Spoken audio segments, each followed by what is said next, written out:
especially during a hard market when premiums can increase significantly like they have in this current hard market. I often get asked, should I just not buy insurance and self-insure?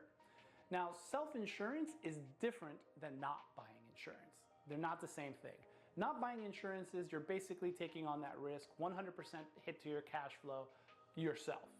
Self-insurance means that you're going to have a plan in place to mitigate risk and to be able to offset the hits to your cash flow that that eventual loss will cause.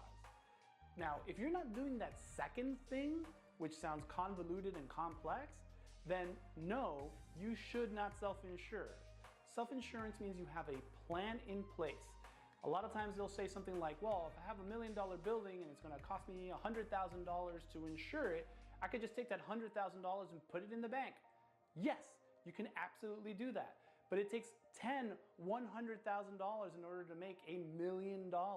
And unless you want to lose that, or take that hit to your cash flow all at once, plus those other expenses which aren't covered by insurance anyway, time lost, time for permitting and things like that, then that hit to that $100,000 in the bank didn't do very much but mitigate your loss by $100,000.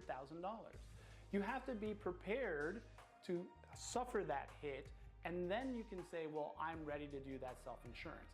There are plenty of customers that have that ability and have done that ability over the years. So we talk to them about buying coverage with reduced coverages, right? So maybe taking the windstorm off the coverage because that's only one possible hit to your cash flow versus, say everything like fire. Or having high deductibles and being prepared to outlay those smaller claims out of your own pocket, but knowing that in case of a catastrophe, you're covered for the full amount and that giant hit to your cash flow is not there. So self-insurance is only an option if you have a plan. Not buying insurance is not a plan.